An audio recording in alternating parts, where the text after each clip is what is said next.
Olá, irmãos, eu saúdo cada um de vocês com a graça e a paz do nosso Senhor Jesus Cristo, amém? O meu nome é Miriam Anita e eu estou aqui só para contar para os irmãos aquilo que eu entendi do texto chamado A Novidade de Jesus. Esse texto não é meu, ele está lá no Manancial, que é uma publicação de devocionais diários da União Feminina Missionária Batista do Brasil. Então, assim, o texto não é meu, eu só vou contar aquilo que eu entendi, tá bom? Então vamos iniciar orando? Bondoso Deus, que nada possa atrapalhar esse momento em que vamos aprender de Ti, em que Tu vais nos esclarecer. Que possamos estar direcionados a aprender e a modificar o nosso comportamento. É o que te pedimos, em nome de Jesus. Amém. Bom, irmãos, então o texto hoje a ser lido está em Marcos, capítulo 5, do versículo 21 ao 43. E diz assim, olha: tendo Jesus voltado do barco para outra margem, uma grande multidão se reuniu ao seu redor, enquanto ele estava à beira do mar. Então chegou ali um dos dirigentes da sinagoga, chamado Jairo. Vendo Jesus, prostrou-se aos seus pés e lhe implorou insistentemente: minha filhinha está morrendo. Vem, por favor, e impõe as mãos sobre ela, que seja curada e que viva. E Jesus foi com ele. Uma grande multidão o seguia e o comprimia. Estava ali uma mulher, uma certa mulher que havia 12 anos vinha sofrendo de hemorragia. Ela padecera muito sob o cuidado de vários médicos e gastara tudo que tinha, mas em vez de melhorar, piorava. Quando ouviu falar de Jesus, chegou por trás dele, no meio da multidão, e tocou em seu manto, porque pensava: se eu tão somente tocar em seu manto, ficarei curada. Imediatamente cessou a sua hemorragia e ela sentiu que seu corpo que estava livre do sofrimento. No mesmo instante, Jesus percebeu que dele havia saído poder. Virou-se para a multidão e perguntou: quem tocou em mim? E responderam seus discípulos: vês a multidão aglomerada ao teu redor e ainda perguntas: quem tocou em mim? Mas Jesus continuou olhando ao seu redor para ver quem tinha feito aquilo. Então, a mulher, sabendo o que lhe tinha acontecido, aproximou-se, prostrou-se aos seus pés e, tremendo de medo, contou-lhe toda a verdade. Então ele disse: filha, tua fé a curou. Vá em paz e fique livre do seu sofrimento. Enquanto Jesus ainda estava falando, chegaram algumas pessoas da casa de Jairo, dirigente da sinagoga. Sua filha morreu, disseram eles. Não precisa mais incomodar o mestre. Não fazendo do caso do que eles disseram, Jesus disse ao dirigente da sinagoga: não tenha medo, tão somente creia. Não deixou ninguém segui-lo, senão Pedro, Tiago e João, irmão de Tiago. Quando chegaram à casa do dirigente da sinagoga, Jesus viu um alvoroço, com gente chorando e se lamentando em alta voz. Então entrou e lhes disse: por que todo esse alvoroço e lamento? A criança não está morta, mas dorme. Mas todos começaram a rir de Jesus. Ele, porém, ordenou que eles saíssem. Tomou consigo o pai e a mãe da criança e os discípulos que estavam com ele, e entrou onde se encontrava a criança. Tomou-a pela mão e lhe disse: Talita cumi, que significa: menina, eu lhe ordeno, levante-se. Imediatamente a menina, que tinha 12 anos de idade, levantou-se e começou a andar. Isso os deixou atônitos. Ele deu ordens expressas para que não dissessem nada a ninguém e mandou que dessem a ela alguma coisa para comer. Amém? Milagre é maravilhoso, né, irmãos? Bom, então o nosso texto hoje chama-se A Novidade de Jesus, e quem escreveu foi a irmã Marisa Vieira. Ela escolheu o versículo 36 como versículo-chave, que diz assim, não fazendo caso do que eles disseram, Jesus disse ao dirigente da sinagoga: não tenha medo, então somente creia. Bom, então o texto diz que Jairo foi procurar Jesus. Por quê? Porque a filhinha dele estava muito doente, ela estava morrendo e não tinha outra solução. Então, enquanto o Jairo estava com o mestre, vieram pessoas e disseram: sua filha já morreu, né? Não tinha mais o que fazer. Aí Jesus fala para Jairo ficar calmo, e pede para ele apenas crer, nada mais. Não fazer nenhuma pergunta, não se descabelar, só creu, só para crer. Ao chegar na casa da menina, Jesus disse: ela não está morta, mas está dormindo. E todo mundo tirou um sarrinho, né? Ah, imagina, né? Mas a surpreendente novidade que Jesus leva àquela casa enlutada era que iria acontecer um grande milagre. E todas as pessoas que acharam engraçado, que duvidaram, viram o milagre da menina ser ressuscitada e ficaram espantadas. Então, de diversas maneiras, o sentimento de perda pode chegar na nossa vida, pode chegar na sua vida. A gente pode perder alguma coisa num assalto, pode ter uma condição de saúde difícil, um diagnóstico que a gente nunca pensava receber, o vazio deixado por um filho que se foi, a questão da pandemia, a depressão, o abandono de alguém que a gente ama. Então, muitas situações fazem com que a gente procure Jesus Cristo em desespero, em total desespero, porque a gente se vê impotente, vê que não pode fazer nada e aí a gente pede para Deus. Então, a palavra que Jesus tem para nós em dias difíceis é: não temas, crê somente. Na casa de Jairo, a filha dele voltou a viver, ela foi ressuscitada. Jesus estava naquela casa, na intimidade daquele lar, e ele transformou um dia de luto, onde todos estavam chorando a perda da menina, num dia de muita alegria. Então, mudou também a visão das pessoas que estavam ali. Quem antes riu dele foi tomado por um grande espanto, quer dizer, nossa, a gente tirou um sarro aí de Jesus, achando que ele estava doido, né, porque a menina estava mortinha da Silva, mas não. Ele pode trazer as pessoas do mundo dos mortos à vida. Então, o texto diz que a gente precisa dar acesso a Jesus Cristo, à intimidade da nossa casa, e acreditar e crer nele, permitindo que ele transforme a nossa maneira de vê-lo, a nossa relação com ele, a nossa vida e a nossa família. Porque se nós não dermos acesso, se nós não permitirmos, Deus não vai transformar, Jesus Cristo não fará maravilhas no nosso meio. Então, onde chega Jesus, onde chega o Rei, chega também a vida e a alegria. Então, o texto diz que a vida que Cristo dá enche a sua vida e a sua casa. E eu creio sim que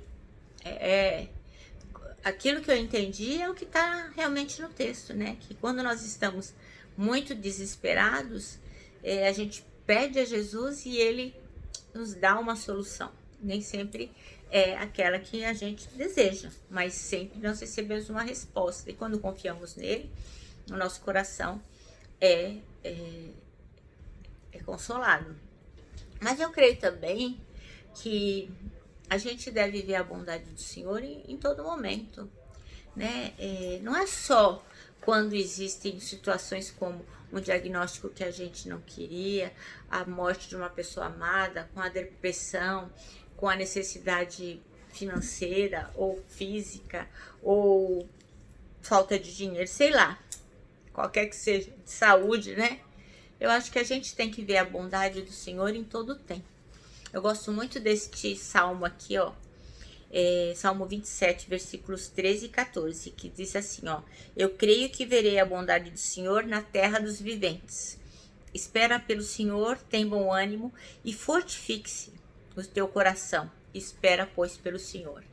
Então, de todas as traduções, este versículo eu gosto mais nessa tradução, porque ele diz que a gente vai ver na terra dos viventes, né?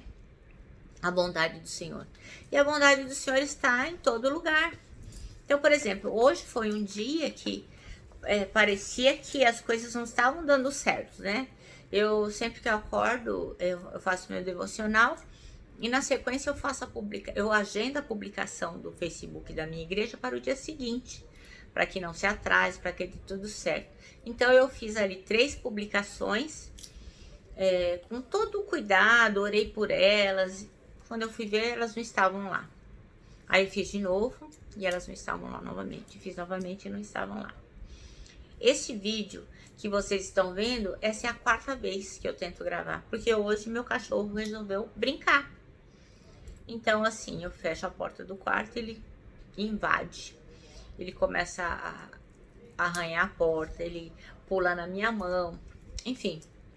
E aí eu comecei a achar que as coisas não estavam dando certo. E assim, o meu pastor, ele faz questão que nós decoremos versículos. Para quê? Para que na hora oportuna o Espírito Santo possa nos lembrar. E esse foi um versículo que o Espírito Santo me lembrou, que a bondade do Senhor, ela existe sempre, em todo instante, mesmo quando a gente acha que as coisas não estão dando certo. Então, olha só que bacana. Eu creio que verei a bondade do Senhor. Quando que eu vou ver a bondade do Senhor? Quando as coisas todas derem certo, quando nada for ruim, quando eu tiver dinheiro, quando eu não estiver deprimida, quando eu não tiver diagnóstico ruim. Eu vou ver a bondade do Senhor em todos os dias na terra dos viventes. É o que diz a palavra, a gente tem que esperar pelo Senhor. Então, mesmo naquele dia que você acha, as coisas não estão dando certo, o Senhor não está me abençoando, não é verdade. A gente tem que esperar, ter bom ânimo. É o que a palavra diz, nós temos que ter bom ânimo. Isso é maravilhoso. Então, para que a gente possa ver a bondade do Senhor em todas as coisas, nós temos que estar conectados com Deus, ler a palavra e orar para que Ele possa nos lembrar que a bondade dele é infinita e a misericórdia dele dura para sempre. Então, Jairo convidou o Senhor para ir à sua casa numa hora de total desespero. E ele viu a bondade do Senhor. E nós temos que convidar o Senhor para estar na nossa vida em todos os momentos. Mesmo uma bobagem como a minha de hoje, que não estava dando certo nem o Facebook, nem essa gravação. O importante é que o Espírito me diz que a bondade do Senhor dura para sempre. A misericórdia dele é infinita. Mas nós temos que ter olhos de ver. E só teremos olhos de ver se estivermos conectados com Deus, para que o Espírito Santo possa nos mostrar. Eu vou contar para os irmãos uma pequena anedota, como dizia minha mãe, uma piadinha, que é uma coisa que deveria ser engraçada, mas é uma coisa para nós pensarmos, se não funciona realmente assim. Então, dizem por aí que aconteceu que um dia Jesus Cristo veio à Terra. E ele resolveu ir no hospital do SUS para ver como as coisas se davam lá. Então ele viu lá na sala de espera muitas pessoas doentes, sofrendo, muita tristeza, muita dor.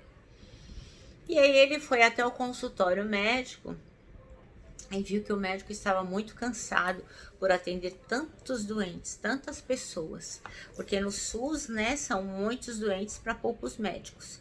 E aí diz esta nossa história que Jesus Cristo então resolveu colocar um jaleco de médico e resolveu dar um plantão para aliviar o fardo do médico e para ajudar as pessoas que estavam aguardando na fila do SUS. Então, Jesus com seu jaleco foi lá, cumprimentou o médico e falou, agora o plantão é meu. E ficou lá. E ficou dando consultas. E foi consultando as pessoas e tal. Até que chegou um homem de muletas.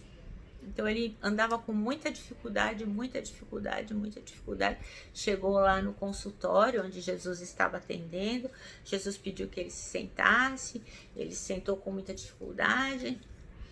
E antes que o homem falasse qualquer coisa, Jesus olhou para ele piedosamente e disse, você está curado. Levante, pega a sua muleta e pode ir embora para sua casa. Imediatamente, aquele homem pôde ficar firme nas suas pernas e não precisava mais das muletas. Pegou a muleta e saiu do consultório. E aí as pessoas que estavam lá na fila, esperando na sala de espera, perguntaram para aquele homem, nossa, esse médico aí é novo, né? O que você achou? E aí aquele que era paralítico, antes de Jesus curá-lo, disse assim, esse médico é igual aos outros, não deixa nem a gente falar e já vai dispensando a gente. Então, obviamente é uma coisa que, é uma história que é para ser engraçada, mas é uma metáfora, dá um exemplo de exatamente como nós vivemos a nossa vida. Então, às vezes, como Jairo, nós recebemos Jesus na nossa casa, mas não nos damos conta dos milagres que ele tem feito na nossa vida. Então, como este homem que só queria reclamar, não é? Então, ele foi para o SUS, achou que era um médico como todos os outros médicos e não teve olhos de ver o milagre que Jesus tinha feito no seu cotidiano. Então, que nós possamos ver a boa nova, a novidade de Jesus Cristo na nossa vida, que possamos ser gratos, que possamos, como Jairo, quando Jesus nos diz, só espera, só acredita em mim, que a gente possa realmente acreditar, que possamos ser obedientes e termos um coração grato. Bom, irmãos, essa é a minha mensagem de hoje, isso foi o que eu entendi, e eu quero deixar aqui um abraço fraternal, dizer que eu sou muito grato ao Espírito Santo por ter me lembrado da bondade do Senhor. Quero deixar aqui um abraço de ursa. E lógico, né? A nossa palavra de ordem que é saudades.